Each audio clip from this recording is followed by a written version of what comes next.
How do you find the YouTube competition score and SEO? You've seen the SEO scores in keyword tools, but what if those numbers aren't telling you the truth? Most creators put way too much trust in strategies that sound good, but don't actually get any results. In this episode, we'll uncover what those scores actually measure and why they mislead you. And then you'll learn if you can actually rank your YouTube channel at the top of YouTube, even if it's a small channel. The whole goal of this is so that people that need your services can find you. Let's dive right in.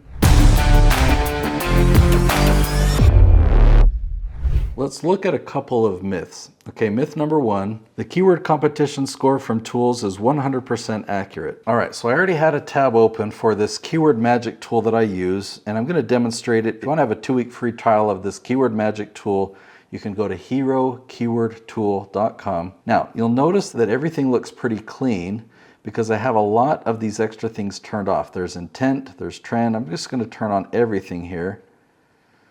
You can see that there's a lot of data, and why do I turn it all off? It's because it really doesn't matter to me, and most of the data is geared towards advertisers or old-fashioned website SEO that doesn't work anymore. It's not geared to my specific strategy. So this is my favorite tool, but this data I don't need. Now let's look at this column right here that says COM. Okay, this is competitive density, the level of competition between advertisers bidding on listed keywords within their PPC campaigns. So we're talking about competition of your video ranking at the top of YouTube, whereas this tool is talking about paid per click campaigns. Now you might be wondering, well, is there a better tool that shows keyword competition or shows phrases for YouTube instead of Google? Now my favorite platform is YouTube, but my strategy is not YouTube dependent. If YouTube went away, my strategy would still work because the only reason that YouTube would go away is because there's a better option. Right now, YouTube is the #1 content platform. And people are saying YouTube is the #2 search engine. What's the #1? The #1 is Google, and Google owns YouTube. So if you're making how-to content, YouTube right now is the best place to put that, and that content will show up at the top of the YouTube search engine. It will show up at the top of the Google search engine, and now it's showing up in AI tools when people are doing research and ask questions there. So regardless of the platform, YouTube, Google, or anything else, if we can do keyword research and find that our audience is asking consistent, specific questions, that is gold for us. So I use a different criteria in determining competition. And it's actually very simple. Let me show you an example. All right, so this is a spreadsheet for Dan Good. He's a ghostwriter and he's a good friend of mine. Under this branch right here, we've got this whole list of questions, and notice how I have it organized. 9 is at the top, then a couple 8s, then a couple 7s, then some 6s. If you want to get traction on YouTube, start with the ones that have the most words. Those are the ones that by default have the lowest competition. Also, look at the monthly search volume. You'll see phrases that have 1,000 searches or 140, 170. I would save those till later. Go after those that have a lower search volume. Those by default will have a lower competition. Now while I have the spreadsheet here, I might as well explain what we're looking at because this is pretty fun. On August 7th, he had a score of 5 out of 10. We give a yes a score of 1, which means he's ranking at the top of YouTube for that question. A starting means we have to scroll down, and that's a score of 0.25. And a no is a score of 0. He's not showing up. So he had a score of 5, and you can see from September to October, November, and into this year, we went from a score of 5 to 6 to 7 to 9. It's pretty awesome. So it's a very effective strategy that you can track, you can see your progress, and you can set out a goal and actually accomplish the goal of dominating an entire branch. Can I trust tools like TubeBuddy or vidIQ for their SEO score? Unfortunately, no, you can't trust them at all. So I'll show you an example. If you go to YouTube and you type in how to become a construction project manager, you'll find Jason Schroeder ranking at the top. vidIQ gives him a score of 51 out of 100. Now what that score means is that vidIQ has a list of things that it says you need to do these things in order to have your video rank in YouTube search. But that list is inaccurate. That list is outdated as of 20 years ago. And so according to vidIQ, this video has only done half of that list of things. But I don't pay attention to that list. I use tactics that actually work, and so this video is ranking #1.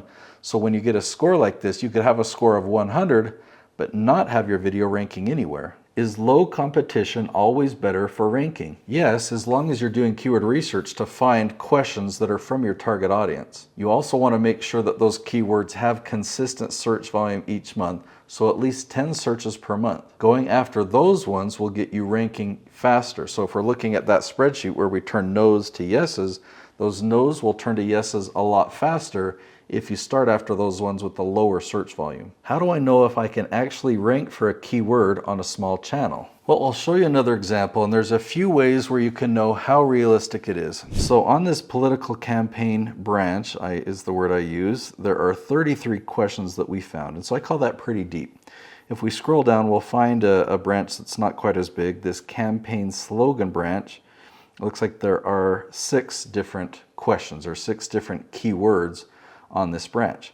So yes, he does dominate this branch, but he didn't start with this one. So when you're doing your keyword research, if you find big ones and small ones, if everything else is apples to apples, like both of these categories would be great and ideal for you to rank for, go after the branch first that's a lot deeper, that has a lot more questions on it. Here's just a few more examples to show you. This branch, we only had 2 questions on it.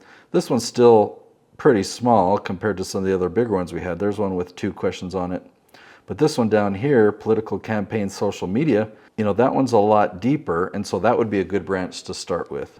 Another criteria to look at is how broad or how narrow is that branch. This branch right here, this is for a different client named Bob Diamond, and this is in real estate make money.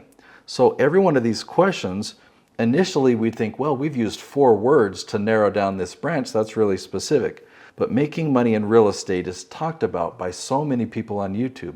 I've actually helped many people that are ranking at the top get there, and Bob Diamond is a newer client of mine. So this is one of the branches that we filmed a lot of episodes on, but we're pausing here because as you can see, we've only gotten up to a score of 2.5. Starting at 0 out of 55, a 2.5 out of 55 isn't that impressive. But if we scroll down, look at this branch right here, tax sale. Okay, a tax sale is a more specific strategy within real estate. He started out with a score of 5 out of 43, and just last week his score is now 25 out of 49. So if you take a broad topic of making money in real estate versus this narrow space of tax sales, the more narrow it is, the easier it's going to be for you to rank quicker. Now I do have confidence for Bob that as we start to dominate these other branches, that first branch you'll start to get more traction there without doing anything else. How do I use these scores if I care more about clients than views? That is a very good question for you to ask. So if you did ask that question, congratulations. The way that you can do that is through your keyword research. Because if you're comparing one branch to another, you can hone in and really understand who these people are. You see this group of questions together, and you can get a sense if these people are your target audience. You can get a sense if these people are a good fit for your services. Are they in need of your services? So you might do keyword research and find 50 different branches and narrow it down to the 10 that most closely resemble your ideal customer. And even out of that 10, you can narrow down which ones do you want to start on first. So that way, instead of just focusing on that vanity metric of, ooh, this video has that many views, you can focus on, wow, I'm ranking in the right place and my rankings are increasing in a way that I know is bringing in my ideal customer. I bet you're wishing that I created a course teaching you my strategy. Well, you're in luck, and I've created a video right here on YouTube where I've put a full course. So that video is longer and I'm able to go into a lot more detail and take you through step by step so that you know exactly what to do to have your videos ranking at the top of YouTube and to have those videos generating leads for your business. So I'll see you over there.